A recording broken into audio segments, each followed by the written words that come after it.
Well, Oregon is looking very good this offseason, and they have been hitting the transfer portal very well. Now, I think a lot of moves that they're making are flying under the radar, but with this recent move of adding Jabbar Muhammad, I believe that it is time to recognize that the Oregon Ducks are going to be major players in the Big Ten this season. They have also added Evan Stewart, who was the #1 wide receiver. They also added Dante Moore and Dillon Gabriel, both who are talented quarterbacks in their own right. I'm going to talk about the potential outlook of the Oregon Ducks season, as well as what I expect the Oregon Ducks to do while they are making their debut into the Big Ten. We're going to get into all that in this video, but before we get into that, make sure that you guys like, comment down below your thoughts and opinions on the Oregon Ducks, as well as help a brother out, subscribe to the channel, and with that being said, gals, let's get into the video. So I want to start at the position that a lot of people may look at first, which I think all of us look at first, right?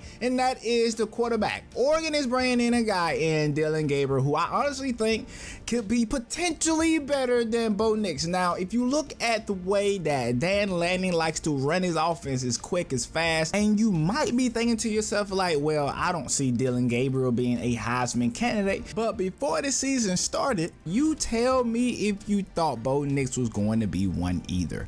I watched Bo Nix at Auburn a lot, and I did not believe that he could turn into the guy that he eventually turned into. And when I say better, I don't know if Dillon Gabriel is going to be a Heisman candidate. I don't know if Dillon Gabriel is going to have better stats than Bo Nix. But can Dillon Gabriel win those key matchups that you're going to have in the Big Ten? I believe he can do that. Will you get the Red River rivalry Dillon Gabriel? Because a lot of times when it comes to playing quarterback, it's not necessarily about how many touchdown passes you can throw. It's not about how many passing yards you have in a game. Sometimes it's about, can you go and win that game? Can you win the key game? Can you drive the ball down the field late in a game and go and win it? That's going to be the question. And I think Dillon Gabriel brings an aspect that I don't know if Bo Nix necessarily had. I know Bo Nix can beat down upon people, okay? I know he can do that, but could Bo Nix win you those 2 games against Washington? You win that 1 game against Washington, you were in the playoffs this past year. And so I think Dillon Gabriel may bring a different type of feel to Oregon that Bo Nix did not necessarily have. I like Bo Nix and what he did at Oregon, but that's all I'm saying when I say Dillon Gabriel could be potentially better for the Oregon Ducks, not necessarily for his own stats and his own accolades that he may want to accomplish. So I think Oregon is fine on the offensive side of the ball. You add in the Evan Stewart, a guy who I honestly believe will thrive in the offense run by Dan Lanning. And I don't believe that he's been able to necessarily spread his wings out and fly per se.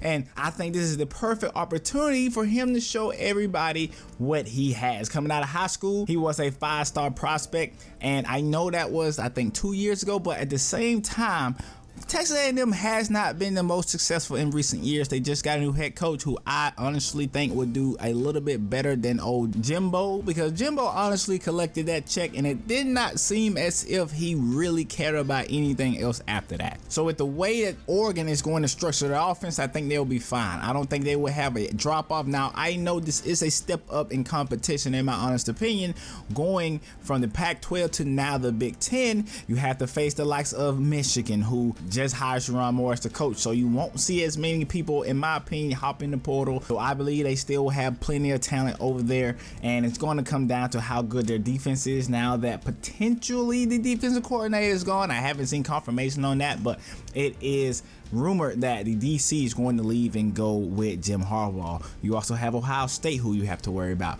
Penn State is another team, even though it seems as if they need to get over the hump.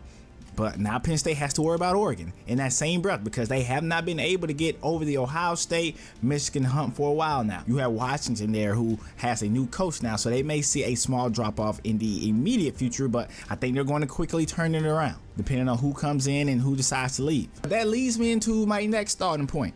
they added Jabbar Muhammad, a guy who's going to help them on the defensive side of the ball. A corner who has been to a national championship experience will be there. He's been around, I think, for 3 years now. And so you're getting a what you would call college veteran type corner who is going to help you when things get nit and gritty. And so I like that addition, which is going to help, honestly, in the effort to beat a Washington, because you took their corner. And so that's one less guy that they have who is a proven guy. So I don't think Oregon is going to slow down anytime soon. You have the quarterback, you have a wide receiver to go with your quarterback. And I know they will be missing who I think was one of the best players on your team at the time in Bucky Irvin.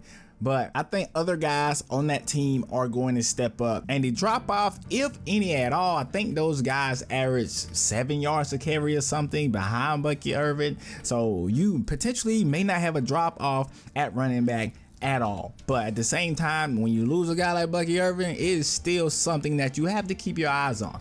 I'm going to be interested to see how the entirety of that defense comes together with this addition of Jabbar Muhammad. I believe that the Oregon Ducks have the coach. I think they have the quarterback. I think they're doing the right things to help the defense. The offense is going to be fine, in my honest opinion. I don't see it being a drop off there. And so the Big Ten is looking like it's going to be very competitive.